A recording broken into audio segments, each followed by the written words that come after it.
हमारी इतनी खता पर भी निभा रहे हैं। वो काफ़ी मोटी किताब है और वो दुरूद से ही शुरू होती है और उसका आखिर भी दुरूद ही पर है। वो बहुत मोटी किताब है, ख़ास करके चिश्तिया के जो बुज़ुर्ग हैं उसको वजीफ़े के तौर पर पढ़ते हैं। तो वो किताब जब उन्होंने लिखी तो किसी ने उनसे पूछा कि आपने ऐसी किताब लिखी है कि जो शुरू भी दुरूद से होती है और उसका आखिर भी दुरूद पर है और पूरी किताब में दुरूद ही दुरूद भरा हुआ है। क्या आपकी ज़िंदगी में कोई ऐसा मामला पेश आया कि जिसकी वजह से आपने ये किताब जो है लिखी? तो आप फरमाते हैं कि हाँ। वो फरमाते हैं कि मैं एक सफ़र पर जा रहा था तो रास्ते में चलते चलते नमाज का वक्त हो गया। रास्ते में चलते चलते नमाज का वक्त हो गया और मैं वज़ू की तलाश में, वज़ू करने की गर्ज से पानी की तलाश में निकल गया और मैं चलते चलते पानी तलाश करते करते मैं एक जगह पहुंचा जहां पर मुझे कुआं नजर आया। जहां पर मुझे कुआं नजर आया और मैं वहां पर पहुंचा तो वहां पर एक किसी गरीब का कच्चा मकान भी था, उस कुएं से लगा हुआ। तो आपने वहां देखा कि कुआं तो है और पानी इस कुएं के अंदर बहुत नीचे है। उस जमाने में डोल और रस्सी से पानी निकाला जाता था। तो कुएं में पानी तो था, वहां पर पानी निकालने का सामान नहीं था, न डोल थी और न रस्सी थी। तो आप बड़े हैरान परेशान थे कि मैं पानी निकालूं तो किस तरीके से निकालूं। यहाँ पर न डोल है और न रस्सी है, यहाँ पर न डोल है और न रस्सी है, मैं पानी निकालूं तो किस तरीके से निकालूं। तो उस जो कच्चा मकान था वहां पर उसी कच्चे मकान पर किसी गरीब की बच्ची खेल रही थी। किसी गरीब की बच्ची खेल रही थी जिसकी उम्र 6 या 7 साल की थी, जिसकी उम्र 6 या 7 साल की थी। और वो इस मंजर को देख रही थी, वो इस मंजर को देख रही थी कि बाबा परेशान हैं। तो उस बच्ची ने उनसे अर्ज किया कि आप क्यों परेशान हैं? तो उन्होंने उससे कहा कि मुझे वजू करना है, मुझे पानी की जरूरत है। तो उस बच्ची ने कहा कि पानी कुएं के अंदर है, निकाल लो। तो उन्होंने कहा कि यहाँ पर ना डोल है और ना रस्सी है, मैं निकालूं तो किस चीज से निकालूं। तो उस बच्ची ने कहा आपका नाम क्या है? तो उन्होंने फरमाया कि मेरा नाम सलमान बिन जजूली है। तो उस बच्ची ने उनका नाम सुन रखा था क्योंकि बहुत बड़े आलिम थे, वो बहुत बड़े आलिम, बहुत बड़े बुजुर्ग थे। तो उस बच्ची ने कहा कि सलमान बिन जजूली, तुम्हारी शोहरत के चारों तरफ डंके बज रहे हैं और तुम ये भी नहीं जानते कि कुएं के अंदर से पानी किस तरीके से निकाला जाता है। आप ये भी नहीं जानते कि पानी कुएं के अंदर से किस तरीके से निकाला जाता है। तो उन्होंने कहा कि शायद इस बच्ची को मेरी बात समझ में नहीं आई। उन्होंने फिर दोबारा कहा कि यहाँ पर ना डोल है और ना रस्सी है, मैं पानी निकालूं तो किस तरीके से निकालूं। उस बच्ची ने कहा कि बाबा मैं तुमको बताती हूँ कि पानी कैसे निकालते हैं। उन्होंने कहा कि मैं तुमको बताती हूँ कि पानी कैसे निकालते हैं। तो सलमान बिन जजूली फरमाते हैं कि वो बच्ची वहीं से जो है कुएं के तरफ झांकी और उसने ऊपर से कुएं के अंदर थूक दिया, कुएं के अंदर थूक दिया। सलमान बिन जजूली लिखते हैं कि कसम खुदा की मैं ये फैसला ना कर सका कि उस बच्ची का थूक कुएं के अंदर पहले गया है या पानी उछलकर पहले बाहर आया। वो इस मंजर को देखकर परेशान थे, हैरान थे।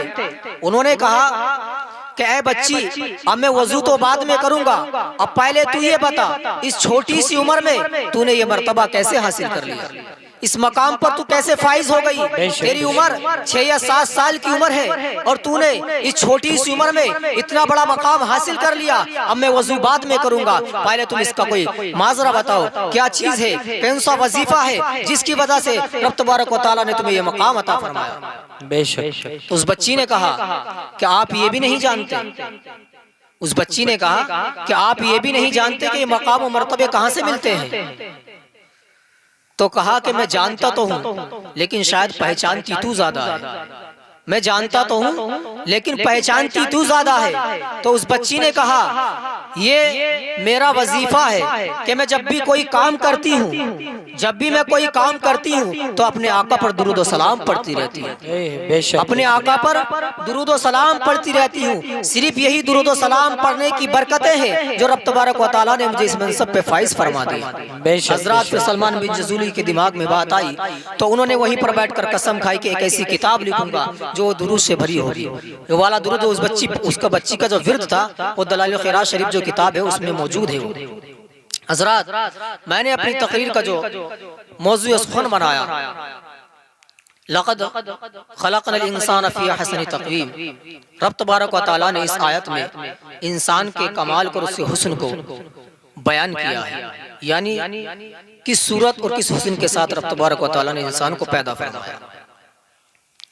यूं तो रब तबारक व तआला के हमारे ऊपर करोड़ों एहसान हैं, लेकिन मैं 4 एहसान के साथ अपनी गुफ्तगू का आगाज कर रहा हूँ जो सबसे बड़े एहसान है। बात तो सिर्फ 2 पे भी खत्म हो सकती है, लेकिन मैं वजाहत के साथ समझाना चाहता हूँ ताकि सब लोगों को समझ में आ जाए। रब तबारक व तआला खुद फरमाता है कुरान में, इन तउद्दु निअमतल्लाहि ला तुहसूहा, अगर तुम अल्लाह की नेमतों को गिनना चाहो तो नहीं गिन सकते, उनको कौन करना चाहो तो नहीं कर सकते। तो हज़रात, रब तबारक व तआला का सबसे बड़ा एहसान हमारे ऊपर यह है कि उसने हमको इंसान बनाया। रब तबारक व तआला का एहसान सबसे बड़ा यह है कि उसने हमको इंसान बनाया, क्योंकि रब तबारक व तआला ने 18,000 मखलूक बनाई। चाहता तो हमको मच्छर या कीड़ा या कुत्ता कुछ भी बना सकता था, लेकिन उसका ये एहसान है कि उसने हमको इंसान बनाया। बेशक हमने दुआ नहीं मांगी उससे, हमने कहा नहीं कि तुमको हमको इंसान बना, क्योंकि रब तबारक व तआला कुरान में खुद फरमाता है, हल अता अलल इंसानि हिन्नुम मिनद दहरि लम यकुन शय्यन मज़कूरा, कि इंसान पे एक वक्त ऐसा भी गुजरा है कि वो कोई काबिल शिक्र, मतलब उसका कोई जिक्र ही नहीं था, यानी इंसान का कोई तसव्वुर ही नहीं था। इंसान का वक्त ऐसा भी गुजरा है। तो हजरात, जब हम थे ही नहीं तो दुआ कैसे मांग सकते थे कि हमको इंसान बना। हज़रत बायज़ीद बस्तामी रहमतुल्लाह ताला अलैह, अल्लाह के बहुत बड़े बुजुर्ग हैं, वो एक रास्ते से गुजर रहे थे तो एक गली में कुत्ता बैठा हुआ था। उस कुत्ते ने अपनी जुबान में हजरत बायज़ीद बस्तामी रहमतुल्लाह ताला अलैह से कहा, क्या बायज़ीद मेरी एक बात का जवाब दो। कुत्ते ये जानवर जो होते हैं अल्लाह वालों से बातें करते हैं। उस कुत्ते ने कहा कि मेरी एक बात का जवाब दो। कहा कि आपकी कौन सी नेकी थी जिसकी वजह से रब तबारक व तआला ने आपको इंसान बना दिया। वाह वाह, मेरी इस बात का जवाब दे कि आपकी ऐसी कौन सी नेकी थी जिसकी वजह से रब तबारक व तआला ने आपको इंसान बना दिया और मुझे कुत्ता बना दिया। ऐसी कौन सी नेकी थी आपकी? तो हजरत बायज़ीद बस्तामी फरमाते हैं कि मैं वहीं पर उस कुत्ते की बात सुनकर वहीं पर बैठकर सर पकड़ कर रोने लगे। उनके मुरीदों ने उनसे कहा, हजरत क्या हुआ, इस कुत्ते ने क्या कह दिया आपसे जो आप यहीं पर सर पकड़कर बैठकर रोने लगे? तो आपने मुरीदों से कहा, ये कुत्ता मुझसे सवाल कर रहा है, ऐ बायज़ीद तेरी वो कौन सी नेकी थी जिसकी वजह से रब तबारक व तआला ने तुझे इंसान बना दिया और मुझे कुत्ता बना दिया। वाह वाह, कौन सी नेकी थी और मेरा क्या जुर्म था जिसकी वजह से मुझे कुत्ता बनाया? तो हजरत बायज़ीद फरमाते हैं कि इस कुत्ते के सवाल का मेरे पास कोई जवाब नहीं था, कोई जवाब नहीं था। फिर कुत्ता कहता है कि अपने इंसान होने पर तकब्बुर मत करना। कुत्ता कह रहा अपनी जुबान में बायज़ीद बस्तामी से कि अपने इंसान होने पर तकब्बुर मत करना, गुरूर मत करना। ये तो उस मालिक की मर्जी थी कि जिसने तुम्हें इंसान बना दिया और मुझे कुत्ता बना दिया। वाह वाह, ये तो उस मालिक की मर्जी थी कि जिसने तुम्हें इंसान बना दिया और मुझे कुत्ता बना दिया। हजरात, ये रब तबारक व तआला का बहुत बड़ा एहसान है हमारे ऊपर कि उसने हमको इंसान बनाया। और इससे बड़ा जो एहसान है, इससे बड़ा जो एहसान है वो क्या है कि उसने हमको मुसलमान बनाया। इससे बड़ा जो एहसान है हमको उसने मुसलमान बनाया। खाली इंसान बनाता और ईमान ना देता, खाली इंसान बनाता और ईमान ना देता तो कुरान में साफ साफ है, वक़ूदुहा अन्नास वल हिजारा वउइद्दत लिल काफिरीन। जहन्नुम का जो ईंधन बनाया गया है वो इंसान और पत्थर है। खाली इंसान बनाता और ईमान ना देता, ईमान जैसी दौलत से हमको ना नवाजता जब भी हमारे मुकद्दर में जहन्नुम थी। दूसरा उसका बड़ा ये एहसान कि उसने हमको मुसलमान बनाया। बेशक बेशक। और तीसरा एहसान उसका क्या है? तीसरा एहसान उसका ये है कि उसने हमको हजरत मूसा अलैहिस्सलाम या ईसा अलैहिस्सलाम या नूह अलैहिस्सलाम की उम्मत में पैदा नहीं किया। यानी उसका ये भी एक बहुत बड़ा एहसान है उसने जो मूसा अलैहिस्सलाम और ईसा अलैहिस्सलाम ये और नबी की उम्मत में पैदा ना कर कर अपने महबूब की उम्मत में हमको पैदा किया। वाह वाह बेशक। ना आज जो हमारे करतूत हैं, जो आज हमारे कारनामे हैं, आज जो हमारे कारनामे कौन नहीं जानता। हर आदमी अपने आप को अच्छी तरीके से जानता है कि मैं कहाँ खड़ा हूँ। हजरात हमको गौर करने की जरूरत है। एक बात मैं अर्ज करता हूँ, एक सवाबी लक्ष्मण प्रसाद एक हिंदू राइटर है, उसने हुजूर की सीरत पर एक बहुत खूबसूरत किताब लिखी जिसका नाम है अरब का चांद। हिंदू राइटर है, हिंदू है, इसने हुजूर की सीरत पर एक बहुत खूबसूरत किताब लिखी। उस किताब को पढ़तो तो ऐसा लगता है जैसे सत्रों के अंदर चिराग रखे। इतनी खूबसूरत उसने किताब लिखी हुजूर की सीरत पर। उससे किसी ने कहा कि तूने हुजूर की सीरत पर इतनी खूबसूरत किताब लिखी, तू उस नबी का गुलाम क्यों नहीं बन जाता? तूने इतनी खूबसूरत किताब लिखी है, उस नबी का तू गुलाम क्यों नहीं बन जाता? तो सवाबी लक्ष्मण प्रसाद ने जो जवाब दिया वो सुनने के काबिल और हमको उस पर गौर करने की जरूरत है। उसने कहा कि जब मैं हुजूर की सीरत लिखने के लिए बैठा तो मेरे दिल जो है सीने के अंदर मेरा दिल अंगड़ाइयां लेने लगा कि मैं जिस नबी की सीरत पर किताब लिख रहा हूँ मैं उस नबी का गुलाम क्यों नहीं बन जाता? तो वो क्या कहता है? वो कहता है जब मैं मुसलमानों की तरफ नजर दौड़ाता हूँ तो मैं ठोकता हूँ, मैं देखता हूँ जब मैं मुसलमानों के किरदार और अखलाक को देखता हूँ तो मैं कहता हूँ कि मैं हिंदू ही ठीक हूँ। ये सवाबी लक्ष्मण प्रसाद का ये सवाल, उसका ये जवाब था कि मैं हिंदू ही ठीक हूँ। आज हमारा अखलाक, हमारा किरदार लोगों के ईमान के रास्ते में रुकावट बना हुआ है। आज जो हमारा किरदार है, हम अपने आप को मुसलमान कहलाते हैं। हजरात मुसलमान कहना ये बहुत आसान बात है। इल्लल्लज़ीना आमनू व अमिलुस सालिहात, इस्लाम और दीन हमसे अमल मांगता है, हमको अमल करना होगा। जबान से कहने से कुछ नहीं होगा, जब तक अमल नहीं करोगे कुछ नहीं मिलेगा। अमल करोगे तभी कुछ हासिल होगा, तभी तो तुम मुसलमान कहलाओगे। लाख कलमे पढ़ते रहो, लाख नमाजें पढ़ते रहो।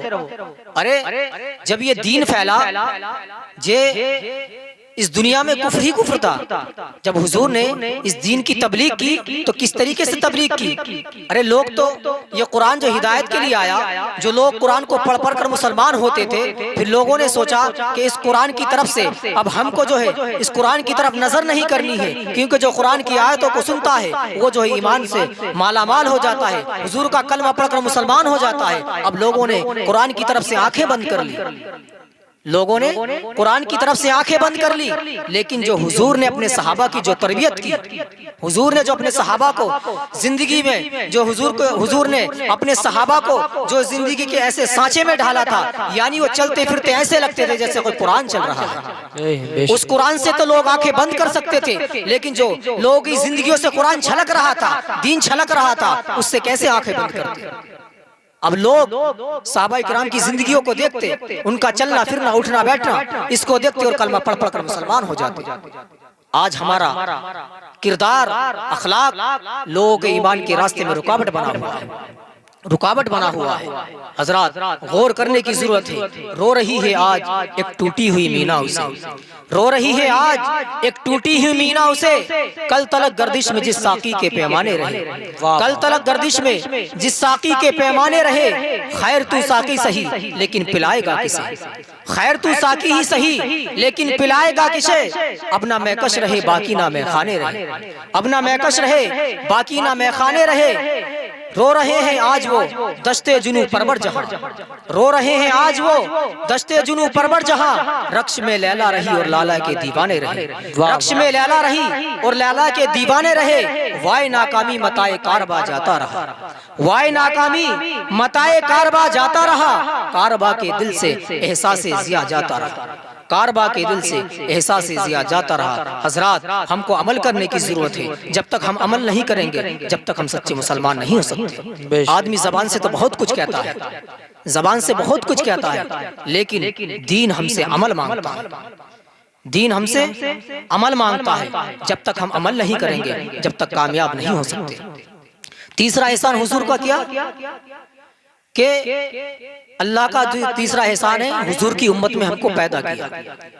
हुजूर की उम्मत में पैदा किया और हुजूर की उम्मत में पैदा ना करता, आप तारीख उठा करके देखें, जो और नबियों की उम्मतें थी उन्होंने थोड़े नहीं बल्कि एक एक गुनाह भी किया तो उन पर कैसे अजाब आए, किसी पर आसमान से पत्थर बरसे, किसी पर जलजले आए। ये भी रब तबारक व तआला का बहुत बड़ा एहसान है कि उसने अपने महबूब की उम्मत में हमको पैदा किया, बहुत बड़ा एहसान है। और चौथा जो सबसे बड़ा एहसान है उसका ये है कि उसने हमको बदमज़हब नहीं बल्कि हुजूर का वफादार बनाया, अहले सुन्नत वल जमात बनाया। वरना हुजूर ने फरमाया कि मेरी उम्मत 73 फिरकों में बढ़ जाए। हर फिरके वाले दावा करते हैं कि हम जन्नती हैं, हर फिरके वाला दावा करता है, कुरान और हदीस से दलीलें पेश करता है। तो जन्नती कौन है? जन्नती वो है जो हुजूर का गुलाम है, जो हुजूर को अल्लाह के बाद जो सबसे बड़ा हुजूर को मानता है, हुजूर की इज्जत भी करता है और हुजूर की बताई हुई बातों पर अमल भी करता है, यानी दीन को भी मानता है और हुजूर की सुन्नत पर अमल भी करता है, वही सच्चा मुसलमान है और वही जन्नती है। उसका चौथा ये बड़ा एहसान हमारे ऊपर कि उसने हमको बदमज़हब नहीं बल्कि अपने महबूब का वफादार बनाया। हजरत रब तबारक व तआला ने 18,000 किस्म की मखलूक बनाई, सबसे अफजल अगर किसी को बनाया है तो वो इंसान है। हजरत एक दौर में किसी आदमी ने मोहब्बत में आकर अपनी बीवी से कहा कि अगर तुम चांद से ज्यादा खूबसूरत नहीं तो तुमको 3 तलाक, तुम अगर चांद से ज्यादा खूबसूरत नहीं तो तुमको 3 तलाक। अब उसने कह तो दिया, अब सोचने लगा मेरी बीबी का चेहरा इस चांद से ज्यादा खूबसूरत तो नहीं है। उसने कह तो दिया, सोचने लगा और वो मजबूर हो गया। अब ये मसला पूछने के लिए आलिमों के पास जाता। जब आलिमों के पास गया तो वहां पर एक मजमा लगा हुआ था आलिमों का। वहां पर इमाम हम्बल के मानने वाले भी थे, इमाम शाफई के मानने वाले भी थे और इमाम आजम अबू हनीफा का एक शागिर्द भी बैठा हुआ था। यानी चारों इमामों के शागिर्द वहां पर बैठे थे। इमाम आजम अबू हनीफा का सिर्फ एक शागिर्द वहां पर बैठा हुआ था। उस बंदे ने वहां पर अपना मसला रख दिया और कहा कि मैंने ऐसे ऐसे कहा है, मैंने ये कहा है कि मेरी बीबी का चेहरा अगर चांद से ज्यादा खूबसूरत नहीं तो इसको 3 तलाक।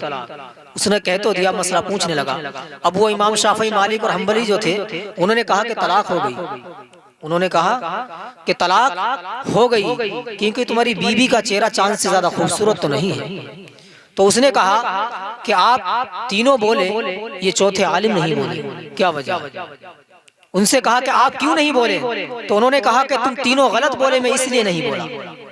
तुम तीनों गलत बोले इसलिए मैं नहीं बोला। तो उन्होंने कहा कि आपके पास क्या दलील है, क्या सबूत है कि ये तलाक नहीं हुई? तो उन्होंने कहा कि मेरे पास कोई कमजोर दलील नहीं है बल्कि रब का कुरान है। मेरे पास रब का कुरान है जो मैंने खुतबे में आयत पढ़ी, लक़द खलक़नल इंसान फी अहसनि तक़वीम। तक़वीम ये कि इंसान को सबसे अहसन और सबसे खूबसूरत सूरत में जिसने बनाया है, जिस जब 18,000 मखलूक जो बनाई है, सबसे ज्यादा खूबसूरत अगर हुस्न किसी को दिया है तो इंसान है। सबसे ज्यादा हुस्न अगर किसी को दिया है, चांद भी तो अल्लाह की मखलूक है ना, तो इंसान भी अल्लाह की मखलूक है। अल्लाह खुद फरमाता है कि हमने 18,000 किस्म की मखलूक पर इंसान को शरफ बख्शा है। 18,000 किस्म की मखलूक पर इंसान को शरफ बख्शा है। अब हजरात जो हुजूर को नहीं मानते, जो हुजूर को नहीं मानते, लहुम कुलूबुल ला यफ़क़हून बिहा व लहुम आयुनुल ला युबसिरून बिहा व लहुम आज़ानुल ला युबसिरून बिहा उलाइका कल अनआम बल हुम अदल। यानी हुजूर के दौर में जो मक्के के काफिर थे, अबू जहल, अबू लहब, ये मक्के के काफिर थे ना, तो कुरान में रब ने पहले कहा बल हुम कुलूबुल ला यफ़क़हून बिहा व लहुम आयुनुल ला युबसिरून बिहा व लहुम आज़ानुल ला यस्मऊन बिहा। यानी इनके कान हैं, इनके कान हैं, आँख है, दिल है। यानी पहले उसने रब तबारक व तआला कुरान में बयान किया कि अबू जहल, तारीख उठा करके देखे, अबू जहल, अबू लहब जो ये मक्के के बड़े बड़े काफिर थे, ना ही कोई अंधा था और ना ही कोई बहरा था, और सब जो है सीने में दिल रखते थे। लेकिन अल्लाह ने फरमाया कि जो मेरे महबूब की बात ना माने, जो मेरे महबूब की बात ना माने, जो मेरे महबूब की बात ना सुने, जो मेरे मुस्तफ़ा का हुस्न ना देख सके, जो मेरे मुस्तफ़ा का हुस्न ना देख सके, उस आँख को आँख मत समझना। वाह वाह। जो मेरे मुस्तफ़ा का हुस्न ना देख सके, उस आँख को आँख मत समझना। जो मेरे मुस्तफ़ा की बात ना सुन सके, उस कान को कान मत समझना। जिसके सीने में दिल है और हुजूर की मोहब्बत नहीं है, तो उस दिल को दिल मत समझना। उस दिल को दिल मत समझना। तो पता क्या चला? पता ये है, पता ये चला कि असल ईमान है तो हुजूर की मोहब्बत है। बेशक। अगर असल ईमान है तो हुजूर की मोहब्बत है। अगर हुजूर की मोहब्बत दिल में नहीं, तो कितना ही कलमा पढ़ता रहे, चाहे रात दिन सजदे में पड़ा रहे, वो मुसलमान नहीं हो सकता। वो मुसलमान नहीं हो सकता। हजरात, हमको भी आज सोचने की जरूरत है। आज हमको अपना मुहासबा करने की जरूरत है। जब तक हम दीन पर अमल नहीं करेंगे, तब तक हम दुनिया में जो है जिल्लत और रुसवाई का जो है सामना करते रहेंगे। हजरात, आज कौन नहीं जानता? हर आदमी जानता है। इस वक्त जो उम्मत मुस्लिमा जिन अंगारों पे खड़ी है, हर इंसान जानता है। हजरात, आपको अमल करने की जरूरत है और हमको भी जो है अमल करने की जरूरत है। मेरे बाद आपको और खिताब सुनने हैं, काफी टाइम भी हो चुका है। हजरात, बस एक शेर के साथ मैं आपकी, तू चमकता था सदाकत का सितारा बनकर। वाह वाह। तू चमकता था सदाकत का सितारा बनकर, अदल इंसाफ की कश्ती का किनारा बनकर। वाह। अदल इंसाफ की कश्ती का किनारा बनकर, और दर्श देता था मसावात का तू आलम को। दर्श देता था मसावात का तू आलम को, अपनी ही जुल्फों के अब रोता है पेचो खम को। वाह। अपनी ही जुल्फों के अब रोता है पेचो खम को। क्या हुआ तुझे याद, आपस ही में तू दस्तों गिरेबा क्यों है? आज आपस ही में तू दस्तों गिरेबा क्यों है? पाँव उलझा के मुसीबत में परेशान क्यों है? वाह वाह। पाँव उलझा के मुसीबत में परेशान क्यों है? और तूने औसाफे कोहन खो के जहाँ खो डाला, तूने औसाफे कोहन खो के जहाँ खो डाला, और बेच दी अपनी खुदी अज़्वे जवा खो डाला। बेच दी अपनी खुदी अज़्वे जवा खो डाला। फिर उसी महबर पर पलट कर आ जा, फिर उसी महबर पर पलट कर आ जा, और उसी मंजिले इक़दारे कोहन को पा जा। उसी मंजिले इक़दारे कोहन को पा जा, और जगमगाते हुए अखलाक की तनवीर तो देख। जगमगाते हुए अखलाक की तनवीर तो देख, और अपनी आईने तारीख में तस्वीर तो देख। वाह वाह। अपनी आईने तारीख में तस्वीर तो देख। हजरात, मेरे कहने और सुनने में जो भी गलती हो गई, रब तबारक व तआला उसको माफ फरमाए। मैं सभी हजरात को गवाह बनाकर तौबा करता हूँ। अस्तगफिरुल्लाह रब्बी मिन कुल्ली ज़म्बिन व अतूबु इलैह। मेरे साथ सभी हजरात कलमे पाक का बिर्द कर ले, ला इलाहा इल्लल्लाह मुहम्मदुर रसूलुल्लाह।